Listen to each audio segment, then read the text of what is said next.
আজকের না কালকের যাই না কি করবি? 200 গ্রাম দিমু না 300 গ্রাম দিমু? ভাই প্রতিবারের মতো 200-300 গ্রাম নিমু না, এবার 1 কেজি গোস্ত নিমু। কি কয় কেজি? 1 কেজি। টাকা আছে তোর কাছে? টাকা তো আছেই, এই যে টাকা। ওরে বাবা রে বাবা। আচ্ছা দাঁড়া, আমি তোর বাইচ্ছা ভালো গোস্ত দিতেছি। আপনার বাইসা দেওয়া লাগবো না, আমি বাইসা নিতে আসি। আপনারা অনেক চালাক আছেন, আপনারা যখন বাইসা দিবেন তখন আপনি আড্ডিরই সব আমার দিয়ে দিবেন। আমি দেখানি কোন মাংসটা আমার লেগা ভালো হইব। ওই বেটা এটা না এটা না, এটা ভালো হইব। না না না, আমি দেখা নিতে আসি। আচ্ছা তাহলে এটা লো, এটাও ভালো হইব। না না না, এরা পুরা মাংস, এটার ভিতরে তেমন কোন আড্ডি নাই। এই যে এটা দেন। ওইটা লইলে ভালো হইতো না? এটাই দেন, এটাই দেন।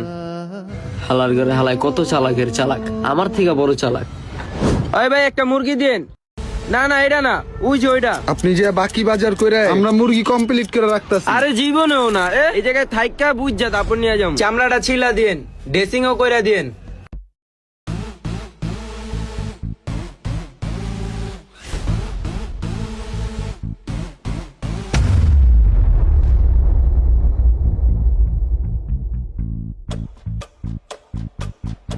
নেন। এই ল। বেশিরভাগই লাগতেছে, সব মনে হয় আড্ডি দিয়া দিছে।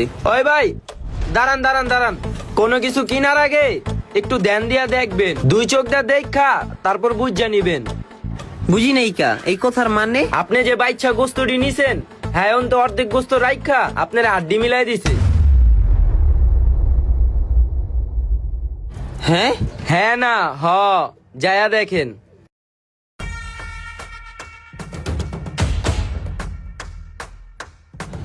কি ও ভাই, এটা হইলো? আমি কি করলাম? কি করছেন আপনি জানেন না? না। ওই যে ওই জায়গায় গোস্ত রাখতেন কি লেগা?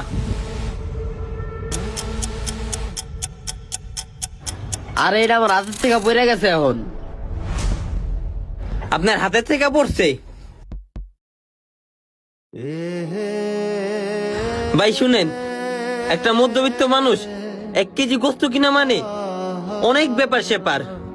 আপনি জানেন আপনার থেকে প্রতিবার 200 গ্রাম 300 গ্রাম করে গোস্ত নেই। এবার 1 কেজি গোস্ত কেনার পিছনে রহস্য কি জানেন? আজকে আমি সারা মাসের কাম করার বেতন পাইছি, ওই জায়গায় আমার বেতনের লগে 1000 টাকা বোনাস দিচ্ছে। চিন্তা করছি এই বোনাসের টাকাটা উল্টাপাল্টা জায়গায় খরচ না কইরা 1 কেজি মাংস নিয়ে যাই, ঘরের বৃদ্ধ মা বাপ দেখলে খুশি হইব। আপনার থেকে অনুমতি নিয়ে তো বাইতে আমি আপনার একটা গোস্ত দিচ্ছি। এই গোস্তটা যদি দেওয়ার নিয়ত নাই থাকতো আপনি শুরুতে আমারে না করে দিতেন। কিল্লেগা গোস্তের টুকরাটা নিচে নিয়ে নিজের থেকে সব আড্ডি দিয়া কিল্লেগা আমার লগে প্রতারণাটা করলেন। আপনার এই হাত কিয়ামতের মাঠে কথা কইব, আল্লাহরে কইব, আল্লাহ আপনার দেওয়া এই হাত দিয়া একজন গরিব অসহায় দরিদ্র মানুষের সাথে প্রতারণা করছে। আপনার দেওয়া হাত আপনি বলছেন আনুগত করতে, তাই আমি আনুগত করছি। কিন্তু আজকে আপনি আমার কথা বলার ক্ষমতা দিয়েছেন, আমি বলতে আছি এই হাত দিয়া ও অনেক মানুষের সাথে প্রতারণা করছে।